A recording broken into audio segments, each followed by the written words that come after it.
Fantastic! Welcome to Fantastic, where we look over unofficial projects that put the fan back in Fantastic. With Persona 5 Strikers finally releasing in the West, I think our second subject should be my favourite Persona fan project, the ACAU. No, that doesn't stand for Assassin's Creed Animated Universe, even though that should absolutely be a thing. The ACAU is the Persona 5 Adult Confidant Alternate Universe by Scruffy Turtles. I've shilled it once before, and I will do so again. I'll spare you the cringe joke about copying Atlus's release model and just move on. Let me explain. The ACAU started as a simple thought exercise. What if Sojiro was a teenager and Futaba was his middle-aged guardian? From there, it grew into a fully fleshed out concept, with most of the P5 cast being reimagined along the same lines. The teens are adults and the adults are teens, with the adult confidants being the Phantom Thieves. Each member of the party has their own thief persona and, well, actual persona, not just recycled from the official ones. The story is conveyed mostly through short comics and sketches, although there was an attempt to make a proper webcomic of it, but with it having been half a year since Chapter 2, this seems unlikely. So, what can we glean of the story from what we've been presented with thus far? Sojiro, aka Boss, is the team leader, with Robin Hood being the only persona based on one from the game. He met Wakaba in middle school and Futaba took him in when Wakaba and his parents died in an accident. Whether this is related to Wakaba's canonical mental shutdown remains to be seen. The first arc is very similar to the game's Kamoshida arc.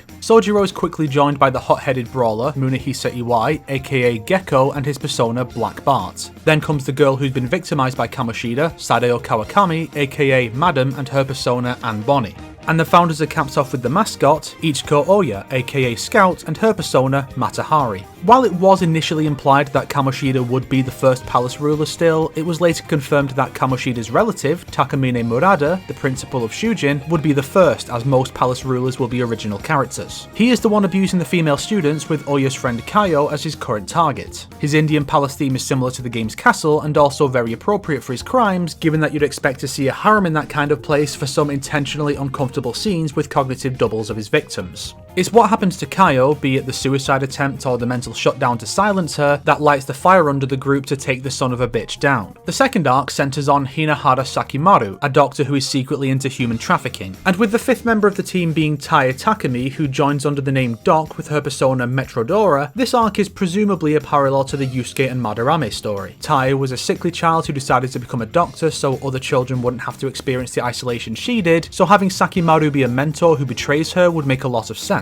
The next member is Torinosuke Yoshida, aka Titan, with Odysseus as his persona. As the student council president, he is positioned as Makoto's counterpart, presumably setting up an arc similar to the Kaneshiro arc, with Tora being asked by the next principal, probably Kobayakawa, to investigate the Phantom Thieves. Next comes the Futaba arc, which does still happen, though whether or not she knows who the thieves are in this version is unknown. All we know for now is that it causes a rift in the team, as Sojiro is adamant that they shouldn't change Futaba's heart, leading to him having a shouting match with Sadeo. After this is the hilarious Hawaii trip comic, but Futaba's cameo in this summer artwork could suggest the beach trip also still happens in this world. After this is the introduction of Chihaya Mifune as Sybil, with Pythia as her persona. There don't seem to be any parallels to the Okumura arc, as Chihaya's introduction sees her warn the team about going into the subway on the day of a crash, leading to her believing fate is following Final Destination rules and wants them to die. The next arc would presumably be the counterpart of the Sae arc, but this team has 2 more members to join, so there might be another before that. Sae Nijima is Ace, a cross between Queen and Neo Featherman, with Joan of Arc as her persona. Masayoshi Shido is Swan, a clear play on Crow, with a currently unknown persona. Without the framing device from the game, it's unknown if there will be a traitor, but we do know that the Sae equivalent is predictably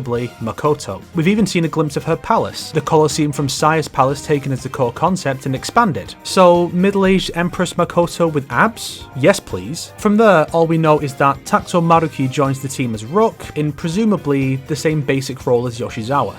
Now, did I make this video purely as an excuse to highlight the parallels for existing fans of the project because I'm a smug a-hole who wants everyone to realise my genius? Partly. I'd love to go on and on laying out everything we've seen of this setting, like the depiction of the Velvet Room cast, the older versions of the canon Phantom Thieves, the little personality quirks that were added to the cast, side materials like the dancing game outfits, but I can't stay here talking about this project all day. Instead, you'll just have to check it out for yourselves. Scruffy Turtles has most of the work collected into 2 Twitter moments, but the odd piece has managed to slip through the cracks unfortunately. I mean, come on, Kawakami is officially recognised as best girl here, and Oya isn't downplayed like most cowards would do, so you know this guy's legit. Going forward, hopefully we can at least get some comics depicting the core cast meeting for the first time, if nothing else. Oh, and when will we finally see Kan and Makoto meet AU Sai, with both calling each other Big Sis and being shocked by the result? It's a vital piece of character development for both or something. The world needs it. Just where are you looking? Persona! Jeez, stop staring! Let's kill 'em, boys! Persona! Goodbye! You sure picked on the wrong guys. Persona! Adios! Bad luck running into me. Persona! Know your enemy before you pick a fight. If you liked this video, why not suggest some more cool fan projects you think deserve some exposure? If not, then make sure to share it with your enemies so they can become fans of this project and finally have good taste. Today's recommended videos are some fan dubs for ACAU content. Check out them and Scruffy Turtles and also me because we are good and smart and deserve success. From there, it grew into a fully fleshed out concept with most of the P5 cast being reanimated. Oh no.